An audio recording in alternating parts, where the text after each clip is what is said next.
Bonsoir à tous, j'espère que vous allez bien. Aujourd'hui on se retrouve pour une toute nouvelle vidéo. On va faire le débrief de la rencontre entre le Barça et Benfica qui s'est fini sur le score de 5-4 pour le Barça. Non, vous ne rêvez pas, ce n'est pas un score de set de tennis, de tout ce que vous voulez, de tous les sports. Non, c'est vraiment le score de cette rencontre.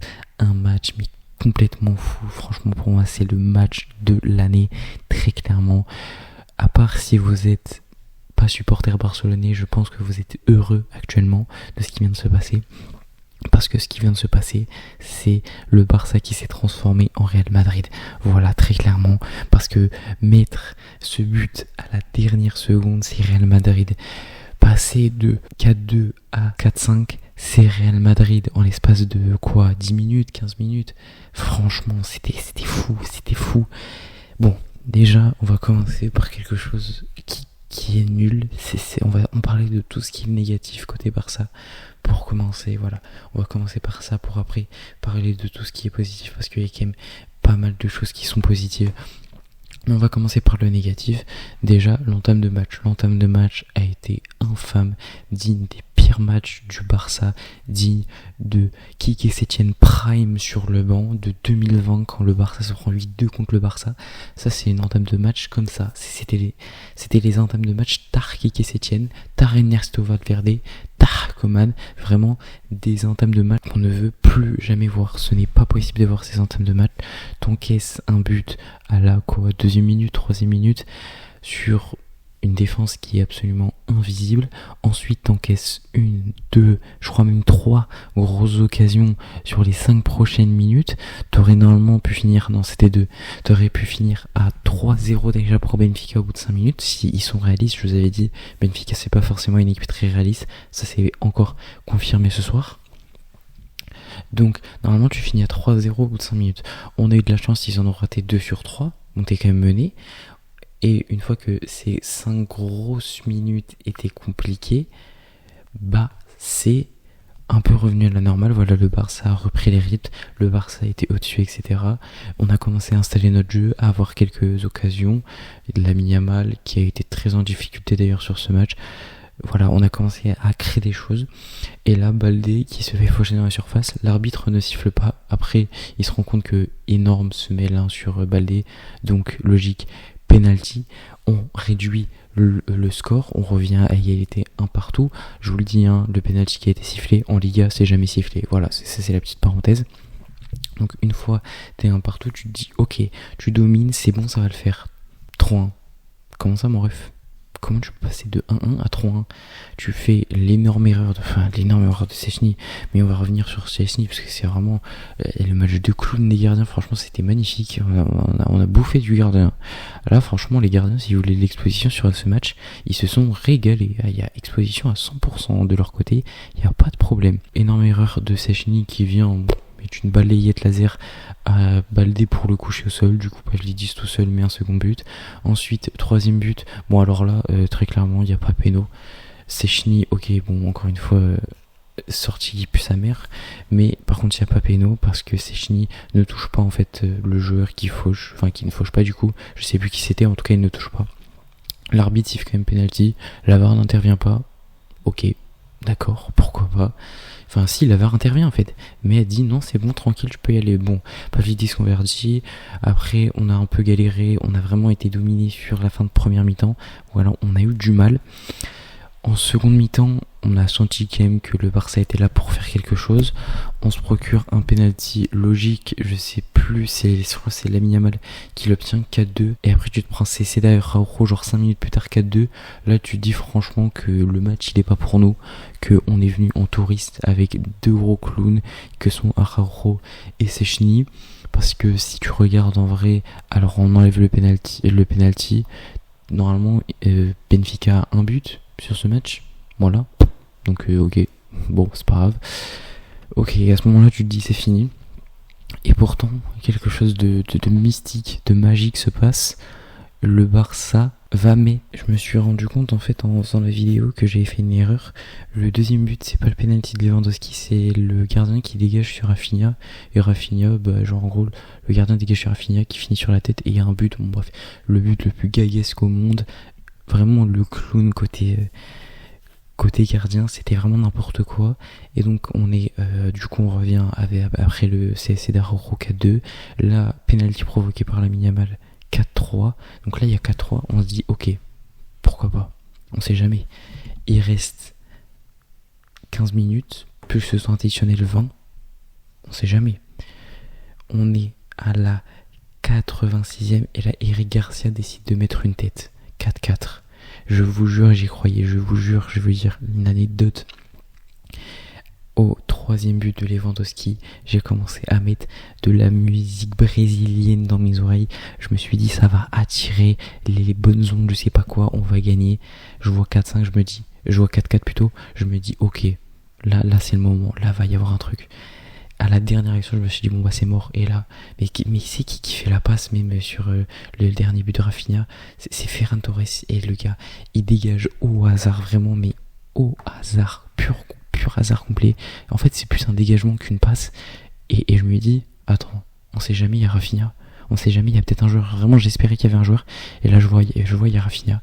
Je vois, il court. Le joueur ne peut pas le rattraper. Je me dis, ok, si le gardien ne sort pas, c'est bon. Et je vois le gardien ne sort pas. Là, je vois Rafinha avec la balle. Je me dis, la musique brésilienne est avec nous. Rien ne peut se passer. Il m'a marqué. Rafinha qui marque le but. Franchement, les gars, match de l'année. Non, c'était incroyable. Je vous jure, c'était incroyable. Bon, ça c'était concernant le match. Voilà, le Barça a eu quelque chose qu'ils n'ont pas eu souvent dans leur histoire, tout simplement, c'est-à-dire la mentale, les gars, le mental, la force psychologique. C'est ça qui change tout sur les matchs de Real. Et là, regardez ce qu'on fait. On passe d'un 3-1 à un 4-5, ou alors d'un 4-2 à un 4-5, comme vous voulez. C'est pas le problème. Les gars, on a fait une remontée à Real Madrid. C'est ça qu'on demande au Barça. Et ça fait plaisir. C'est la première fois depuis, franchement, je sais même pas, hein. Je dirais, ouais, peut-être si, le match du PSG, que j'ai pas autant vibré pour le Barça, les gars. Je vous dis, le match était fou. Pourtant, en réalité, ça vaut pas grand-chose, les gars, ce match. Un match nul nous aurait quand même pas convenu, mais on aurait accepté. Et là, les gars, on arrive à faire ça. C'est trop. Non, franchement, c'est. Non, là, franchement, waouh. Juste waouh. On va pas cracher dessus. Sur ces 3 points.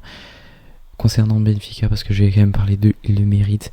Bon, déjà, grosse force à mon pote Cristiano, qui est supporter de Benfica, et qui actuellement, je pense, très probablement en train de pleurer sur son canapé, pendant que moi je dansais au milieu de ma chambre. Oui, c'est réel, les gars. J'ai dansé au milieu de ma chambre. Oui, je vous le dis. Donc voilà, grosse force à lui. Et Benfica, franchement, comme je vous l'ai dit, c'était une super équipe. Peu importe si c'est pas une équipe des 5 grands championnats, franchement dans cette Ligue des Champions, il y a des équipes qui sont pas des 5 grands championnats, qui font des matchs de fou. Je pense notamment au Celtic qui est très bon. Je pense aussi du coup au Sporting, je pense à Benfica, voilà, toutes ces équipes là qui ne sont pas des grands championnats, qu'on ne respecte pas forcément beaucoup et qui franchement gèrent cette année. C'est vraiment une nouvelle Ligue des Champions. J'adore le nouveau format, voilà les gars. J'ai jamais dit que j'étais contre pour le fait que ça rajoutait trop de matchs aux joueurs et que c'était fait uniquement pour l'argent, mais sur le format pur, moi j'étais pour ce format. Et là on se régale, et tous ceux qui disaient qu'ils étaient contre, franchement ils ont qu'à retourner l'engagement fou. Mais là ils peuvent pas dire c'est mieux que l'ancien format de la Ligue des Champions, ça c'est clair et net. On peut voir des équipes qui ne se seraient jamais qualifiées se qualifier au moins en barrage, comme Brest, comme le Celtic, comme peut-être d'autres équipes. Là j'ai pas en tête, notamment le top 24, je vais pas vous mentir, là je l'ai pas en tête, mais voilà, il y a vraiment beaucoup de surprises, et ça fait plaisir. Benfica, une équipe valeureuse, une équipe courageuse. Alors malheureusement ils prennent 0 points sur ce match, mais ils ont énormément joué. Franchement, une équipe qui joue comme ça fait plaisir à voir. Ils ont proposé du football, même quand ils étaient à 4 contre 4, ils jouaient au football, ils essayaient. Leur coach il disait avancez, genre il voulait pas que les joueurs défendent. Ça c'est beau, franchement c'est beau. Donc gros merci à Benfica, parce que c'est ce genre de match qui rappelle ce que c'est vraiment le football, pas comme les matchs contre Retafe, Las Palmas et les racistes qu'il y a dans la Liga, tout simplement. Bon, concernant les joueurs, on va en évoquer que 2 parce que là, de tête, vraiment, il y en a 2 je ne pense que je suis focalisé sur eux. On va directement parler de Monsieur Szczęsny ou, comme je dirais, Szczęsny. Mais à quoi tu joues, mon ref? Tu es fou. Vraiment, tu es fou. Non, mais il a pété son crâne, ce type. Hein. Déjà, sur le deuxième but plutôt de Benfica, il arrive, il met une balayette laser à Baldé. Mais ok, mon ref, mais à quoi tu joues? T'es pour Benfica, t'as un maillot de Benfica, retourne fumer tes cloques, enfin je sais pas. Après le penalty, alors oui, certes, c'est pas un penalty à proprement dit, puisqu'il ne fait pas faute en réalité, mais quand même, la sortie à la base, elle est horrible, elle est infâme, digne des pires sorties de Ter Stegen Prime, voilà, très clairement. Et franchement, son match, il est pas bon. Il y a pas franchement d'arrêt notable. Les sorties à chaque fois, c'était catastrophique. Il y avait des choix que j'ai trouvé très très sombres. Je sais pas. Franchement, je sais pas. Il m'a pas rassuré sur la ligne. Je vous le dis, Peña m'a manqué. Faut vraiment y aller. Peña m'a manqué. Donc moi, je veux un retour de Peña. De toute façon, je pense qu'après ce match, Peña sera de nouveau titulaire face à un Szczęsny qui a proposé ça. Peña ne peut être que titulaire. Peña qui a fait, je crois, un bon match, il me semble, bon match contre Retafe, il a fait quelques parades. Franchement, ces derniers temps, Peña, il est vraiment pas mal. Donc, franchement, Peña de retour à 100% hein, sur les prochains matchs. Plus jamais Szczęsny, en tout cas, si vraiment on en a besoin, mais sinon, non. Et l'autre homme que je vais évoquer, c'est Pedri. Pour moi, c'est l'homme du match. Alors, sur le papier, il finit qu'à une passe décisive. Vous allez me dire, ouais, ok, sur 5 buts, franchement, c'est pas ouf. Mais les gars, normalement, ce type, il finit à, allez, 3-4 passes décisives, c'est juste, il y a Rafinha qui rate une action, il y a Yamal qui rate une action, il y a Koundé qui rate une action. Et met une passe D sur Eric Garcia quand même pour le 4-4, un but qui est pour moi le plus important parce que c'est lui qui te permet d'y croire, c'est lui qui te permet de dire ok on peut gagner, surtout qu'en plus il vient vraiment au meilleur moment. Alors bien évidemment ça aurait été mieux de le marquer à la 80e, mais c'est mieux que le 90e, enfin vous voyez ce que je veux dire, c'était vraiment là où maintenant limite. Donc Pedri, homme du match pour moi, ce qu'il fait actuellement, je pense que en fait qui d'autre que Pedri est meilleur à son poste, s'il vous plaît. Le gars est trop créatif, il est à des années-lumière de tous les milieux de terrain en création et en pressing. Il voit des choses qu'on ne voit pas, il est dans le blue lock, il nous fait de la métavision à la Inzaghi, les gars. C'est ça la réalité maintenant. C'est que Pedri, chaque match, il te délivre au moins 5 passes clés, au moins 5 potentielles passes décisives que ses coéquipiers gâchent à la poubelle parce qu'ils sont nuls, parce qu'ils ne savent pas viser, parce qu'ils ne sont pas cliniques face au goal. Elle est là la réalité, c'est que Pedri, purement stat parlant, il est pas ouf, voilà, il est dans le top 50 quoi de l'Europe, franchement c'est pas ouf, c'est un milieu banal leur stat, mais ce qu'il apporte sur le terrain, franchement c'est trop grave. La création de Pedri, elle est monstrueuse, les passes franchement qu'il va chercher, mais c'est lunaire, il te trouve des angles, à chaque fois je me disais tiens ce serait marrant qu'un milieu arrive à sortir ça, genre je le voyais de ma télé, donc de ma télé j'ai le meilleur angle possible, et encore là je me disais ouais quand même c'est compliqué.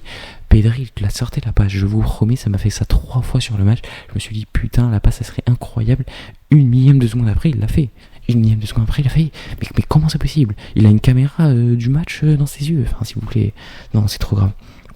Pour moi Pedri, homme du match, homme tellement sous-estimé, homme tellement pas à sa place pour moi, on le nomme même pas pour les 30 du Ballon d'Or je pense cette année, alors qu'il mériterait tellement d'y être, tout ça parce que monsieur ne fait pas de stats. Non, c'est de l'irrespect, franchement c'est de l'irrespect, et ce mec est beaucoup trop fort, franchement il est beaucoup trop fort, et on passe d'un Pedri qu'on disait peut-être qu'on va le vendre l'année dernière à un Pedri qui ne se blesse pas et qui comme par hasard est trop fort. On ne doutait pas de la qualité de Pedri sur son football, on doutait de la qualité de Pedri sur ses blessures, et là pour l'instant aucune blessure depuis le début, il a fait quasiment tous les matchs en vrai, je me souviens pas d'un match où il a été sur blessure. Après bien évidemment voilà il a été des matchs de reposer, mais c'est normal, c'est ses principes, voilà il faut quand même le reposer parce que sinon on va repartir sur la saison de Coman où après il va te faire 300 000 blessures. Voilà, là Pedri on est quasiment en février, 0 blessure, il peut faire une blessure voilà de 2-3 semaines, ça arrive à tout le monde, et il aura fait une saison complète, une saison qu'on demande à Pedri, et ça régale. Voilà, c'est la fin de la vidéo, j'espère qu'elle vous aura plu. N'hésitez pas à dire ce que vous en avez pensé en commentaire. N'hésitez pas à me dire aussi ce que vous avez pensé du match en commentaire, vos émotions, etc. pendant le match. Franchement, ça m'intéresse de fou, je vous promets, c'est vraiment une dinguerie ce qui s'est passé. Le match de l'année, encore une fois, je me répète. N'oubliez pas, comme d'habitude, de me suivre sur tous les réseaux, que ce soit TikTok ou Insta, où je republie des segments de mes vidéos.